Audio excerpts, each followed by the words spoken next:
देशों में सबसे बड़ा कारण जो निकल के आ रहा है वो जहरीले कीटनाशक और जहरीले जंतुनाशक और जहरीले रासायनिक खाद जो खेती के नाम पर हमारे खेतों में डाले जा रहे हैं, हरित क्रांति के नाम पर खेतों में डाले जा रहे हैं, उत्पादन बढ़ाने के नाम पर खेतों में डाले जा रहे हैं, यही सबसे बड़ा कारण है। कई विशेषज्ञ ये बताते हैं कि ये जहर इतने खराब तरीके से शरीर को खत्म करते हैं कि बहुत सारे अच्छे खासे स्वस्थ दिखने वाले लोग अचानक से चले जाते हैं इस दुनिया को छोड़कर, पता ही नहीं चलता कि उनके गंभीर कारण क्या थे। भारत देश में पंजाब है, हरियाणा है, पश्चिमी उत्तर प्रदेश है, आंध्र प्रदेश है, कर्नाटक है, मध्य प्रदेश का एक इलाका है, छत्तीसगढ़ है, झारखंड है, बिहार है, उड़ीसा है, बंगाल है। ऐसे करीब 17-18 राज्य हैं जहां सबसे ज्यादा ये जहर खेतों में डाला जा रहा है। इन 17-18 राज्यों में एक राज्य सबसे बड़ा है जहां प्रति एकड़ सबसे ज्यादा जहर खेतों में डाला जा रहा है। उस राज्य का नाम है पंजाब। पंजाब में प्रति 1 एकड़ खेत में हर साल 113 किलोग्राम तो रासायनिक खाद डाल दिया जाता है और उसके बाद कीटनाशक और जंतुनाशक का जहर अलग से डाला जाता है। उसके बारे में आंकड़े घटते बढ़ते रहते हैं। कभी कपास की फसल पर ज्यादा स्प्रे करना पड़ जाता है तो प्रति एकड़ आंकड़ा बढ़ जाता है, कभी कभी कपास की फसल आती ही नहीं है तो स्प्रे करने की जरूरत नहीं पड़ती है तो आंकड़ा घट जाता है, लेकिन खाद का आंकड़ा लगभग स्थिर रहता है। तो ये जो प्रति एकड़ स्प्रे हो रहा है सबसे ज्यादा पंजाब में, और पंजाब में भी एक जिला है जिसका नाम है भटिंडा। भटिंडा में प्रति व्यक्ति सबसे ज्यादा, प्रति एकड़ सबसे ज्यादा जहरीला रसायन खेतों में डाला जा रहा है। और आज भारत देश के 680 जिलों में भटिंडा सबसे बड़ा जिला है जहां सबसे ज्यादा कैंसर के मरीज हैं पूरे भारत के आंकड़ों के अनुसार। अगर प्रति व्यक्ति कैंसर के मरीजों की संख्या आप गिनेंगे तो भटिंडा शीर्ष स्थान पर है। और भटिंडा से हर दिन एक ट्रेन चलती है बीकानेर नाम के एक राजस्थान के शहर के लिए, क्योंकि बीकानेर में बहुत बड़ा एक मेडिकल कॉलेज है जहां पर कैंसर के विशेषज्ञ बहुत हैं और कैंसर का इलाज होता है वहां पर। तो भटिंडा से बीकानेर के लिए जो ट्रेन जाती है, हर दिन हजारों कैंसर के यात्री उसमें भरकर भटिंडा से बीकानेर जाते हैं। तो उस ट्रेन का नाम कैंसर स्पेशल ट्रेन ही रखा है लोगों ने। उसमें कैंसर के मरीज भर भर के जाते हैं। हर दिन शाम को वो चलती है ट्रेन, बीकानेर सुबह पहुंचती है, फिर बीकानेर से वापस आती है, फिर भटिंडा से लेके जाती है। रात दिन ऐसे ही चलता है। भटिंडा के बाद दूसरा सबसे बड़ा जिला जहां पर कैंसर के मरीजों की संख्या बहुत है, जलंधर है। और जलंधर भी भारत में सबसे बड़ा जिला है जहां सबसे ज्यादा जहर प्रति एकड़ खेतों में डाला जा रहा है। फिर होशियारपुर है, वो भी पंजाब में ही आता है। फिर हरियाणा के कुछ जिले हैं, फिर पश्चिमी उत्तर प्रदेश के, और फिर पूरे भारत के। तो ये बहुत बड़ा मौत का व्यापार चल रहा है हमारे देश में। लाखों लोग परोक्ष रूप से इससे मर रहे हैं और 76,000 किसान प्रत्यक्ष रूप से इस खेल में या इस व्यापार में मारे जा रहे हैं। आप पूछेंगे ये व्यापार कर कौन रहा है? लगभग दुनिया की 1000 बड़ी बड़ी विदेशी कंपनियां हैं जो इस व्यापार में लगी हुई हैं। अमेरिका की कंपनियां हैं, जर्मनी की हैं, जापान की हैं, फ्रांस की हैं, स्वीडन की हैं, नॉर्वे की हैं, डेनमार्क की हैं, हमारे पड़ोसी चाइना की हैं, कुछ रूस की कंपनियां हैं।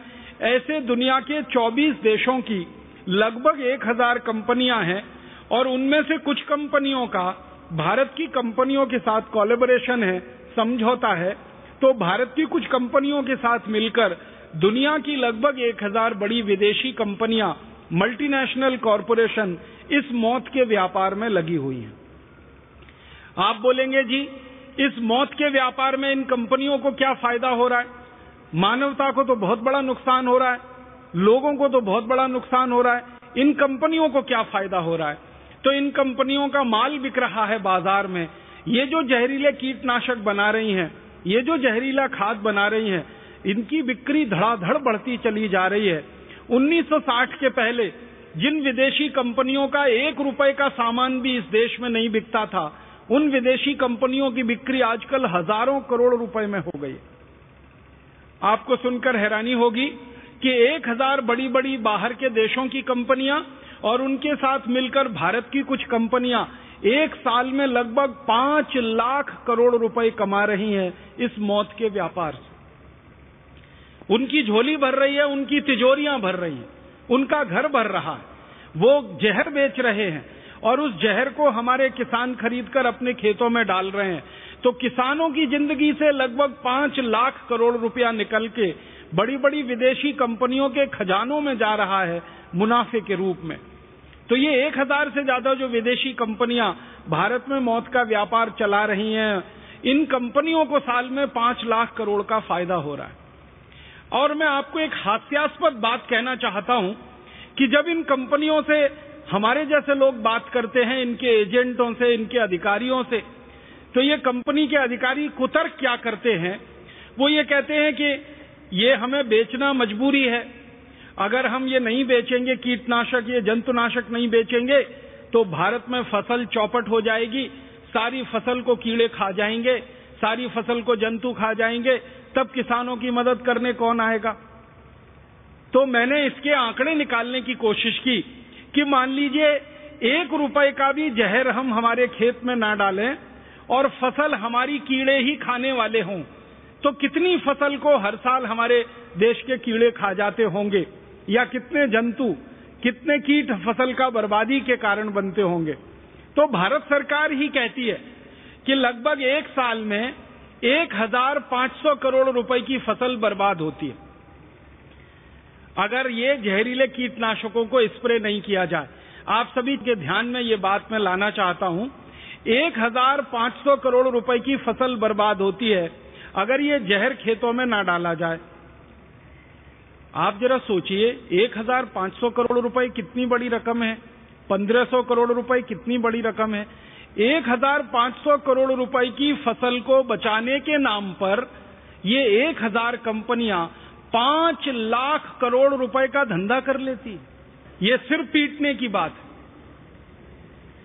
आप सोचिए ना, 1500 करोड़ रुपए की फसल बर्बाद होती है, भारत सरकार कहती है 15 अरब रुपए की फसल बर्बाद होती है हमारे देश में किसानों की, अगर उस पर जहर ना डाला जाए, एंडोसल्फान स्प्रे ना करें, मेलाथियान स्प्रे ना करें, एलडी कार्ब स्प्रे ना करें, लिंडेन का स्प्रे ना किया जाए, मोनोक्रोटोफॉस ना डाला जाए, डाइक्रोमेट ना डाला जाए, सैकड़ों किस्म के जो कीटनाशक हैं, जहरीले रसायन हैं, ये अगर खेतों में ना डाले जाएं तो सिर्फ 1500 करोड़ रुपए की फसल बर्बाद होती है। तो 1500 करोड़ की फसल की बर्बादी को रोकने के लिए ये सारी कंपनियां मिलकर 5 लाख करोड़ रुपए का व्यापार कर लेती हैं, जहरीले रसायन बेच लेती हैं। इसका मतलब बहुत साफ है, फसल को बर्बादी से नहीं बचाना है, वास्तव में इन कंपनियों को मौत का व्यापार चलाना है, जहर का व्यापार करना है, जहर को बिकवाना है और जहर को हमारे खेतों की धमनियों में डलवाना। ये एक बहुत बड़ी साजिश है और ये एक बहुत बड़ा षड्यंत्र है। ये साजिश और षड्यंत्र मैं क्यों कहना चाहता हूं, मैं आपका ध्यान कुछ ऐसे कीटनाशकों की तरफ ले जाना चाहता हूं जिनको दुनिया के अमीर देशों ने 20 साल पहले अपने देशों में बनाना और खेतों में डालना बंद कर दिया। एक बहुत खराब जहर है जिसका नाम है एंडोसल्फान। एंडोसल्फान को अमेरिका के देश में 20 साल पहले प्रतिबंधित कर दिया गया। एंडोसल्फान को फ्रांस ने, जर्मनी ने, डेनमार्क ने, नॉर्वे ने, एंडोसल्फान को इंग्लैंड ने, स्कॉटलैंड ने, आयरलैंड ने 20 साल पहले बंद कर दिया। जापान नाम के देश ने एंडोसल्फान का उत्पादन और खेत में डालना 20 साल पहले बंद कर दिया। दुनिया के 56 से ज्यादा देशों में एंडोसल्फान न बनाया जाता है न खेतों में डाला जाता है, क्योंकि ये सबसे खराब जहर है।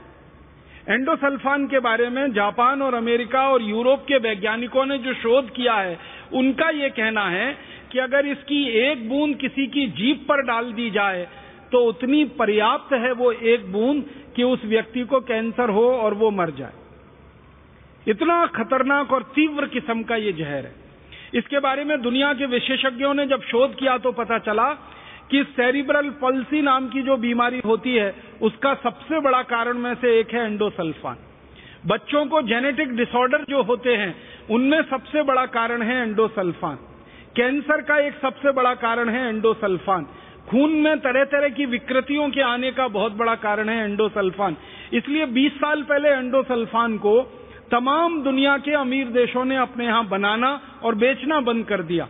लेकिन हैरानी की बात यह है कि जिन देशों में 20 साल से एंडोसल्फान बनता नहीं है और बेचा नहीं जाता, उन्हीं देशों की कंपनियां भारत में आकर एंडोसल्फान बनाती हैं और भारत में बेचती हैं, और हमारे किसानों को उल्टा सीधा पट्टी पढ़ाकर उनको लालच दिलाकर एंडोसल्फान का स्प्रे कराती हैं।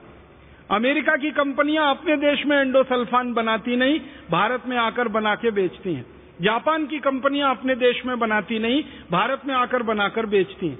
यूरोप की कंपनियां एंडोसल्फान अपने देश में बनाती नहीं, भारत में लाकर बेचती हैं और धड़ल्ले से मौत का व्यापार करती हैं। इसलिए कई बार मुझे लगता है कि कोई बहुत बड़ी साजिश या कोई बहुत बड़ा षड्यंत्र तो भारत के खिलाफ नहीं हो रहा, जिसमें ये अमीर देशों के द्वारा ऐसी साजिश और षड्यंत्र किया जाए कि भारत जैसे गरीब देशों के लोग हमेशा गंभीर बीमारियों से मरते रहें, ताकि अमीर देशों की कंपनियों के दवाओं का भी व्यापार चल सके। अगर भारत में कैंसर नहीं होगा तो कैंसर की बिकने वाली दवाओं की बिक्री आगे कैसे बढ़ेगी? अगर भारत में जेनेटिक डिसऑर्डर्स नहीं होंगे तो जेनेटिक डिसऑर्डर को ठीक करने के नाम पर बिकने वाली दवाएं कैसे बिकेंगी? अगर भारत के लोगों के खून में तरह तरह की खराबियां और गड़बड़ियां नहीं होंगी तो खून की विकृतियों को ठीक करने का दावा करने वाली दवाएं कैसे बिकेंगी? तो ये तो सीधा सा खेल है। अगर कैंसर बढ़ेगा तो कैंसर की दवाएं बढ़ेंगी, कैंसर की दवाएं बढ़ेंगी तो फिर अमेरिकन और यूरोपियन कंपनियों का बिजनेस चलेगा, फिर उनको मुनाफा होगा।